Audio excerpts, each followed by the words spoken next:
अस्सलाम वालेकुम फ्रेंड्स, उम्मीद है आप सब लोग खैरियत से होंगे। फ्रेंड्स, हस्पताल, पनाहगाहें, बस यही अल्फाज ही मुसाइब, उदासी और मौत की तस्वीर कशी करते हैं। कुछ हॉस्पिटल्स ने अपनी असल शान को तर्क कर दिया है और कुछ दहाइयों से तबाही और बर्बादी की हालत में पड़े हैं। कभी ये अपनी बेमिसाल खिदमत के लिए जाने जाते थे, मगर कुछ अस्पताल ऐसे भी हैं जो हमें इनके माजी के एक ड्रोनर झलक दिखाते हैं। तो बगैर वक्त ज़ाया किए चलते हैं हम अपनी वीडियो की तरफ, जिसमें हम आपको 10 हॉन्टेड हॉस्पिटल्स के बारे में बताएंगे। फ्रेंड्स, अगर आपने हमारे चैनल को अभी तक सब्सक्राइब नहीं किया तो सबसे पहले सब्सक्राइब करें और बेल आइकन का बटन दबाएं। Number 10, royal hope hospital. Friends, royal hope hospital एक हिस्पानवी फौजी अस्पताल है जो 1700 और 1800 की दहाई के अवाइल तक इस्तेमाल होता था। तामीर नौ के दौरान कारकुनान ये जानकर दंग रह गए कि हॉस्पिटल एक कदीम मुकामी अमेरिकी फौज तदफीन के मुकाम पर बनाया गया था। रॉयल होप हॉस्पिटल मुकामी लोगों के जरिए अपने भयानक माजी के लिए जाना जाता है, जिसकी वजह से बाहर की रिपोर्टों से गैर वाजिया कराहें और चीखें शामिल हैं। Number 9, tranquillity sanatorium. फ्रेंड्स, ये इमारत 1907 में एक निजी खेत के तौर पर तैयार किया गया था। ट्रैंक्विलिटी सैनिटोरियम ने इस वक्त अपना मकसद बदल दिया जब टीबी ने इलाके को ज़ेर-ए-आब करना शुरू कर दिया। तो इस इमारत के मालिकान ने टीबी के मरीजों को आराम के लिए और सेहतयाब होने के लिए इस जगह को इस्तेमाल करने का फैसला किया। 1958 में सैनिटोरियम ने अपने दरवाजे बंद कर दिए और सिर्फ एक साल बाद ज़हनी मरीजों के इलाज के लिए इसे दोबारा खोल दिया गया। खोले जाने के बाद इसमें कुछ गैर मामूली हरकत को महसूस किया गया, जिसकी वजह से इसको मुस्तकिल तौर पर बंद कर दिया गया। Number 8, Severalls hospital. Friends, Severalls hospital बर्तानिया के कोलचेस्टर में वाक़या है और इसे 1910 में नफसियाती मरीजों की ज़रूरत के पूरा करने के लिए तामीर किया गया था और इसने मई 1912 में अपने दरवाजे खोले और सिर्फ 2000 मरीजों को घर फराहम किया। बर्तानिया के सबसे ज़्यादा हॉन्टेड हॉस्पिटल में से एक के तौर पर यह जाना जाता है। Number 7, Wington hospital.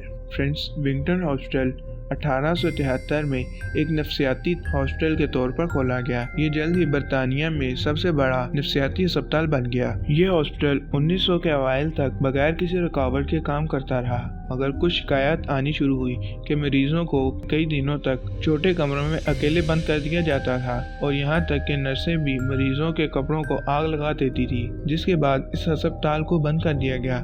Number 6, old Changi hospital. Friends, Singapore में मौजूद पुराना चेंगी हॉस्पिटल पहले रॉयल एयर फोर्स अस्पताल के नाम से जाना जाता था और 1997 में बंद होने के बाद ये एक दहाई से ज्यादा अरसे तक फितरत के साथ तन्हा रहा और अब ये तमाम सिंगापुर में सबसे ज्यादा खौफनाक जगहों में से एक के तौर पर शुमार किया जाता है। ओल्ड चेंगी हॉस्पिटल को वर्ल्ड वॉर 2 के दौरान जापानी अफवाज ने कब्जा कर लिया था और इसे करीबी मिलिट्री बेस बना लिया।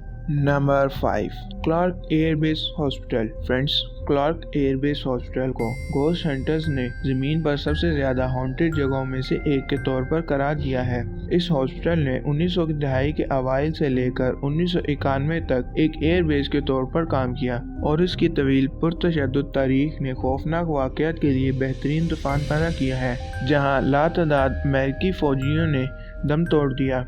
Number 4, अरारत lunatic asylum. फ्रेंड्स, ये मशहूर ऑस्ट्रेलियाई हॉस्पिटल अपनी नौइयत का सबसे बड़ा हॉस्पिटल था जब ये 1867 में खोला गया था। अपने वजूद के दौरान इस सहूलत में 10,000 मरीज रहते थे, जिनमें इस वक्त खतरनाक तरीन नफसियाती मरीज भी शामिल थे। 130 साल की सर्विस के दौरान इस सहूलत में 13,000 से ज़ायद अफराद हलाक हुए। हैरानकुन बात यह है कि यहाँ बहुत सारी जानें ज़ाया हुई हैं, जिसकी वजह से इस हॉस्पिटल को बंद करना पड़ा। Number 3, Taunton state hospital. Friends, Taunton state hospital एक नफसियाती अस्पताल था जो यूएसए में वाक़या है। इस हॉस्पिटल ने अपने दरवाजे 1854 में खोले थे। टाउनटन स्टेट हॉस्पिटल ने सैकड़ों नफसियाती मरीज और ख़ास तौर पर चंद बदनाम सीरियल किलर्स का इलाज किया। असल में Taunton state hospital state lunatic hospital के नाम से जाना जाता था। Number 2, Athens mental hospital. Friends, असल में ये हॉस्पिटल एथनिस लुनाटिक अजाइलम के नाम से जाना जाता था। ये ओहायो का वाहिद मेंटल हॉस्पिटल था जो अब भी अपनी असल हालत से मिलता जुलता है। ये हॉस्पिटल 1874 में खोला गया और कई सालों में अस्पताल के नामों में 9 सरकारी तब्दीलियां हुई और तारीख बताती है कि अस्पताल की ज़मीन में तकरीबन 1900 नामालूम मरीज दफन हैं। जिस में हर हेड स्टोन को सिर्फ एक नंबर से निशान दिया गया है। Number 1, Denver estate hostel. Friends, Denver estate hostel एक नफसियाती हॉस्टल है जो डेनवर यूएसए में वाक़या है। ये हॉस्टल 1874 में बनाया गया था और इसके बजट में कटौती की वजह से 1992 में बंद कर दिया गया। अजीब बात यह है कि इसके खुलने के फौरी बाद ही इस हॉन्टेड हॉस्टल में होने वाली गैर इंसानी तरीकों के बारे में रिपोर्ट्स आना शुरू हो गई कि मरीजों को शॉप थेरेपी वगैरह दी जाती थी।